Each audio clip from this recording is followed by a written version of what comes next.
قرآن مجید میں کہا گیا ہے خلقتہ بیدی، میں نے اسے اپنے دونوں ہاتھوں سے بنایا۔ وَلَقَدْ كَرَّمْنَا بَنِي آدَمَ وَحَمَلْنَاهُمْ فِي الْبَرِّ وَالْبَحْرِ وَرَزَقْنَاهُمْ مِنَ الطَّيِّبَاتِ وَفَضَّلْنَاهُمْ عَلَى كَثِيرٍ مِّمَّنْ خَلَقْنَا تَفْضِيلًا۔ یہ اس کی شان ہے، اس کے بارے میں دو جگہ فرمایا فَإِذَا صَوَّيْتُهُ وَنَفَخْتُ فِيهِ مِن رُوحِي، یہ روحی مرکب اضافی، خاص اللہ اپنی ذات کی طرف اس روح کو منسوب کر رہا ہے جو حضرت آدم میں پھونکی گئی۔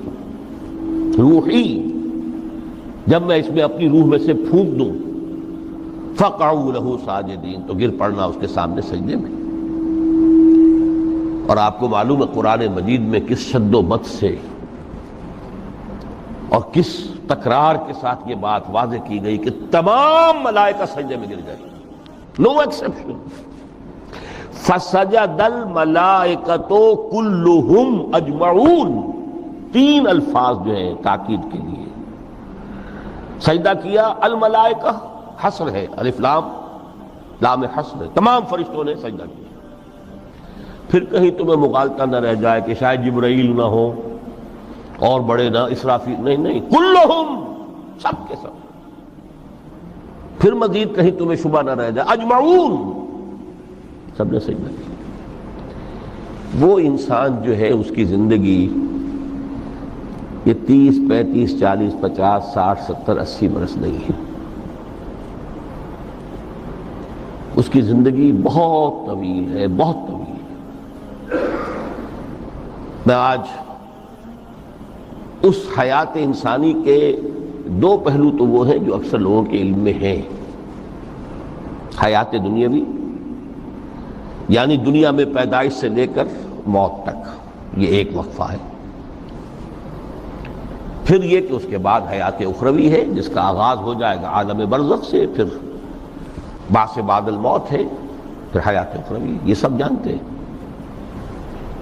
لیکن یہ کہ اس دنیا میں آنے سے پہلے بھی ہم ایک زندگی گزار آئے ہیں، اور بدقسمتی سے اس کا تصور بہت کم لوگوں کو حاصل ہے۔ اور عہد حاضر کے جو ریشنلسٹ قسم کے اقلیت زدہ میں کہتا ہوں انہیں، یا اقلیت گزیدہ، اقلیت سے ڈسے ہوئے لوگ، وہ ان چیزوں سے اباع کرتے ہیں، دور بھاگتے ہیں۔ ہماری پہلی تخلیق ہوئی تھی عالم ارواح میں، الارواح جنود مجندہ، لشکروں کے لشکر تھے۔ آدم سے لے کر آخری انسان جو دنیا میں پیدا ہوگا قیامت تک، سب کی ارواح عالم ارواح میں پیدا کر دی گئی۔ وہاں عہد لیا گیا الست بربکم قالوا بلا، کیا میں تمہارا رب نہیں ہوں، مالک نہیں ہوں؟ ہم سب نے عہد کیا تھا، کیوں نہیں؟ شہیدنا، ہم گواہ، یہ عہد الست۔ اور ظاہر بات ہے کہ عہد جو ہوتا ہے جب تک انسان کو اپنی ذات کا شعور نہ ہو، خود شعوری نہ ہو، آپ دنیا میں معاہدہ کرتے ہیں تو کہتے ہیں کہ بقائمی ہوش و حواس میں یہ عہد کر رہا ہوں، معاہدہ کر رہا ہوں، تو ظاہر بات ہے کہ اس وقت ہم تھے اور ہوش و حواس کے ساتھ تھے، خود شعوری کے ساتھ تھے، لیکن صرف ارواح کی، جسد نہیں تھے۔ اور یہی ہے وہ مقام جس کے بارے میں حضور نے سے جب پوچھا گیا کہ متى وجبت لک النبوۃ یا رسول اللہ، اللہ کے رسول آپ کو نبوت کب ملی؟ تو آپ نے فرمایا والآدم بین الماء والطین، ابھی آدم کا حیولہ جو ہے ابھی گارا گوندھ ہی رہا تھا، پانی اور گارے کے درمیان ہی تھے آدم، کہ میں اس وقت بھی نبی تھا۔ عالم خلق کا ابھی آغاز نہیں ہوا، ابھی عالم ارواح میں بھی جو تمام ارواح ہیں وہ اپنی امتیازی شان کے ساتھ ہیں۔ روح محمدی صلی اللہ علیہ وسلم، جس سے اگر نور محمدی کہیں تو غلط نہیں ہے، اس لیے کہ ارواح کا جو مادہ تخلیق ہے وہ نور ہے، جیسے فرشتوں کا مادہ تخلیق نور ہے۔ مسلم شریف میں حضرت عائشہ صدیقہ رضی اللہ تعالی عنہ سے روایت موجود ہے، اللہ نے فرشتوں کو نور سے پیدا کیا۔ روح، فرشتے روح ہیں، ارواح ہیں، روح القدس، روح الامین، اور ارواح انسانیہ بھی روح ہے۔ یہ سب ان کا مادہ تخلیق نور ہے. اس وقت ہم پیدا کیے گئے، صرف ارواح کی شکل میں ہم سے عہد لیا گیا اور پھر سلا دیا گیا. یہ پہلی موت تھی جو ہم پر وارد ہوئی ہے اس دنیا میں آنے سے پہلے. اس لیے کہ سورہ مومن کی ایک آیت میں فرمایا گیا ہے کہ جہنم میں لوگ جو ہیں فریاد کریں گے، ربنا امتنا اثنتین واحییتنا اثنتین فاعترفنا بذنوبنا فهل الى خروج من سبیل. اے اللہ تو نے ہمیں 2 مرتبہ مارا، 2 مرتبہ زندہ کیا، تو اب 1 مرتبہ اور صحیح. کہ یہاں سے نکلنے کا بھی کوئی راستہ ہے کہ نہیں؟ اتنے مراحل سے تو ہمیں لے کر آیا ہے، ایک مرحلہ اور سی. تو یہ 2 موتیں کون سی ہیں؟ پہلی موت وہ تھی جب ارواح کو موت کی نیند سلا دیا گیا. پھر عالم خلق جسے آج سائنٹسٹ کہتے ہیں، جس کا نقطۂ آغاز ہے بگ بینگ. عالم ارواح اس سے پہلے کی شے ہے، اس تک سائنس نہیں پہنچ سکتی، وہ سائنس سے ماورا ہے. لیکن جہاں سے سائنس شروع ہوتی ہے وہ عالم خلق کا آغاز ہے، بگ بینگ سے. وہ پھر مختلف مراحل، تنزل کے مراحل بھی آئے، ارتقاء کا مرحلہ بھی آیا. تفصیل میں جانے کا موقع نہیں ہے.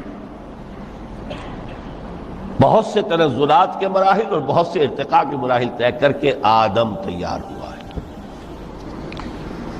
حضرت بیدل نے رحمت اللہ علیہ بہت خوبصورت شعر کہا ہے، ہر 2 عالم خاک شد تا بست نقش آدمی. اے بہار نیستی از قدر خود ہوشیار باش. یہ پوری جو بھی کائنات کا جو سلسلہ شروع ہوا، بگ بینگ، اور بہت بڑے بڑے جو ناری کرے تھے جن کی کہ حرارت کا جب تذکرہ کرتے ہیں سائنسدان تو trillions and trillions of foreign height, یہ ان کی اس وقت اس کی جو حرارت کا عالم تھا. لیکن پھر وہ ٹھنڈے ہوئے کچھ، اس میں سے کچھ پھر خاک کی تہ جو ہے زمین کے اس کرے پر آئی. ہر 2 عالم خاک شد. یہاں سے اب آدم کا حیولہ تیار ہوا، تا بست نقش آدمی. اس کے بعد ارتقائی مراحل ہے، اور پھر آدم کی وہ روح جو کولڈ سٹوریج میں تھی جب وہ لا کر پھونکی گئی ہے. جسد آدم جو ہے وہ مسجود نہیں تھا، مسجود تو تب بنا ہے جبکہ اس میں روح آدم وہ لا کر پھونک دی گئی. فَإِذَا سَوَّيْتُهُ وَنَفَخْتُ فِيهِ مِن رُوحِي فَقَعُوا لَهُ سَاجِدِينَ. یہاں سے حیات دنیاوی کا آغاز ہو گیا. پھر وہ سلسلہ تناسل ہے. آدم اور حوا کی نسل میں سے ہر بچہ 4 ماہ کے بعد جب اس کا ایک حیولہ رحم مادر میں تیار ہو جاتا ہے. حدیث ہے متفق علیہ عبداللہ ابن مسعود سے رضی اللہ تعالی عنہ، اور جس کے اندر آغاز میں وہ کہتے ہیں کہ حضور نے ہمیں یہ بتایا وَهُوَ الصادق المصدوق. دیکھنا تم کہیں شک میں نہ پڑ جانا. محمد کون ہے؟ الصادق المصدوق، جو سچے ہیں، جن کی سچائی کی اللہ گواہی دیتا ہے. کہ رحم مادر میں 40 دن تم نطفے کی شکل میں ہوتے ہو، پھر 40 دن علقہ کی شکل میں ہوتے ہو، پھر 40 دن تو مضغہ کی شکل میں ہوتے. پھر اللہ تعالیٰ فرشتے کو بھیجتا ہے جو اس میں روح پھونکتا ہے.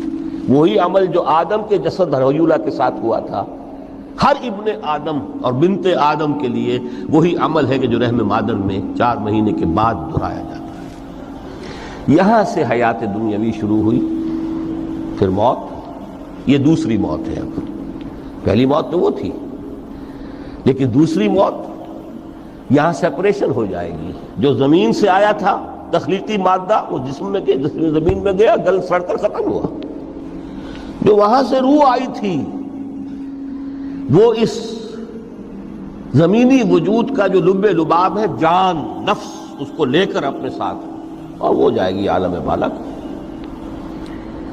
پھر یہ ایک وقفہ ہے، پھر بعث بعد الموت ہے. تو احیاء بھی 2 ہو گئے. ایک مرتبہ پہلی موت کے بعد زندہ کیا اس عالم میں، آنکھ کھلی اس عالم میں ہماری، یہ پہلا احیاء تھا. کیف تکفرون باللہ وکنتم امواتا فاحیاکم ثم یمیتکم ثم یحییکم ثم الیہ ترجعون.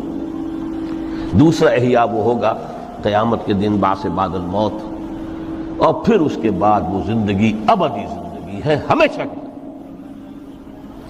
یہ تصور سامنے رکھیے. تو یہ جو تھوڑا سا وقفہ، یہ تو زندگی بہت طویل ہے. تو اسے پیمانہ موز و فردا سے نناب جاویداں پہم دماں ہر دم جواں ہے زندگی.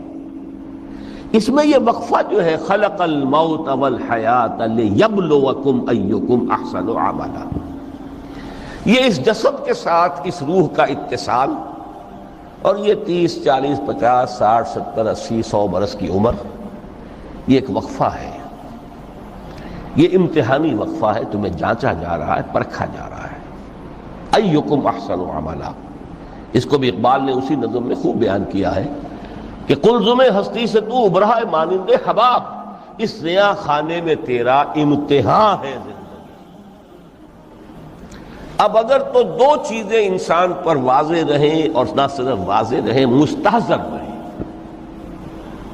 واضح تو ہو جاتی ہے ایک چیز، پھر آدمی بھول جاتا ہے، کوئی فائدہ نہیں دیتا اس کی. مستحضر ایک یہ کہ اصل زندگی آخرت کی زندگی ہے، طویل ہے. بل توسرون الحیات الدنیا والآخرۃ خیر وابقیٰ کلا بل تحبون العاجلہ وتذرون الآخرہ. تم اس عاجلہ کو پسند کرتے ہو، اس دنیا کی زندگی کو تم ترجیح دیتے ہو، جبکہ آخرت ہے جو باقی رہنے والی ہے، ابدی. اگر تو یہ معلوم ہو، جیسا کہ سورہ عنکبوت کی آیت کے حوالے سے میں نے آپ کو آیت سنائی کہ وما هذه الحیات الدنیا الا لہو ولعب وان الدار الاخرۃ لہی الحیوان لو کانوا یعلمون. اصل زندگی جو ہے وہ آخرت کی زندگی ہے، کاش کہ انہیں معلوم ہوتا. ایک حقیقت تو یہ معلوم ہو اور مستحضر رہے کہ اصل زندگی آخرت کی زندگی ہے، اور دوسری حقیقت یہ کہ یہ دنیا کی زندگی ایک امتحانی وقفہ ہے. قلزم ہستی سے تو ابھرا ہے مانند حباب، اس زیاں خانے میں تیرا امتحان ہے زندگی. یہ مستحضر رہے تو اس کا نتیجہ کیا نکلے گا؟ انسان دنیا پرست نہیں بنے گا. متاع ہے دنیا، برتنے کی چیز ہے.